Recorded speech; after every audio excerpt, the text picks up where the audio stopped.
বেনজিরের সম্পদ অনুসন্ধানে দুদক, আইওয়াস বলতেই প্রতিবাদ। বাংলাদেশ পুলিশের সাবেক আইজিপি বেনজির আহমেদ অবৈধ সম্পদের পাহাড় গড়েছেন এমন খবর নানা দিয়ে চাউর হবার পর নড়ে চড়ে বসেছে দুর্নীতি দমন কমিশন দুদক। গত কিছুদিন ধরেই বেনজির আহমেদের বিরুদ্ধে বিপুল পরিমাণ অবৈধ সম্পদের অভিযোগ নিয়ে বিভিন্ন মিডিয়ায় আলোচনা হচ্ছিল। দুদক প্রধান কার্যালয়ে সংস্থাটির সচিব খোরশেদা ইয়াসমিন আইজিপি বেনজির আহমেদের বিরুদ্ধে অনুসন্ধান শুরু করার কথা জানিয়েছেন। তিনি বলেন, অবৈধ সম্পদ অর্জনের অভিযোগ অনুসন্ধানে মাঠে নেমেছে দুর্নীতি দমন কমিশন দুদক।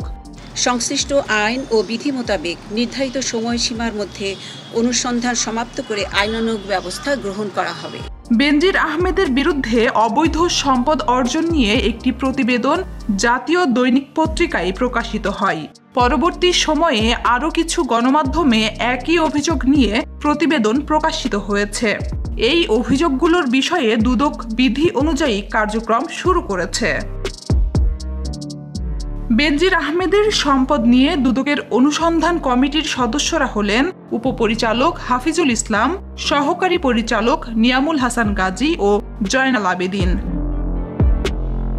তিনি বলেন, ঈদের পর 18 এপ্রিল কমিশনের প্রথম সভায় বেনজিরের অবৈধ সম্পদ অনুসন্ধানের অনুমোদন দেওয়া হয়। দুদক আইন অনুযায়ী নির্দিষ্ট সময়ের মধ্যে অনুসন্ধান শেষ করার আইন অনুযায়ী ব্যবস্থা গ্রহণ করা হবে। সংস্থাটির সচিব খোরশেদা ইয়াসমিন বলেন, অনুসন্ধান করতে 3 সদস্যের একটি টিম গঠন করা হয়েছে। এই টিম তদারকি করার জন্য তদারকি কর্মকর্তা নিয়োগ করা হয়েছে। বেনজিরের বিরুদ্ধে অনুসন্ধান আইওয়াস কিনা সাংবাদিকরা জানতে চাইলে সচিব সাথে সাথে প্রতিবাদ করে বলেন, এটা সত্য না। এর আগেও বেনজিরের বিরুদ্ধে অনুসন্ধান চালিয়েছিল দুদক, সেটা নথিভুক্ত হয়েছে। তবে তার কি ফলাফল তা দুদক কর্মকর্তা জানাতে পারেননি। বেনজির আহমেদের দুর্নীতির অনুসন্ধান চেয়ে হাইকোর্টে রিট করা হয়েছে। দুদক চেয়ারম্যান, সচিব সহ 4 জনকে রিটে বিবাদী করা হয়েছে। এছাড়া বেনজির আহমেদের বিরুদ্ধে ওঠা অভিযোগ অনুসন্ধানে দুদকে আবেদন দেন ব্যারিস্টার সৈয়দ সাইদুল হক সুমন। দুদকে দেওয়া ওই আবেদনে বলা হয়, বাংলাদেশ পুলিশের সাবেক মহাপরিদর্শক বেনজির আহমেদ 34 বছর 7 মাস চাকরি করে গত 30 সেপ্টেম্বর 2022 সালে অবসরে যান।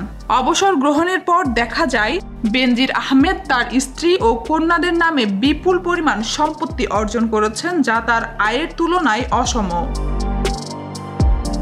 গত 31 মার্চ একটি জাতীয় দৈনিক পত্রিকায় বেনজিরের ঘরে আলাদিনের চেরাগ শিরোনামে একটি সংবাদ প্রকাশিত হয়।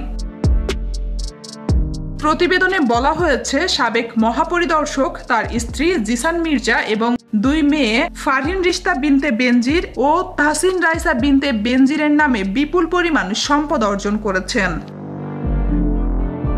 বেনজির আহমেদ তার পদের অপব্যবহার করে তার আয়ের তুলনায় প্রতিবেদনে উল্লেখিত সম্পত্তি অধিগ্রহণ করেছেন বলে বিশ্বাস করার যথেষ্ট কারণ রয়েছে বলে চিঠিতে জানান ব্যারিস্টার সুমন। আজকাল নিউজ, নিউ ইয়র্ক।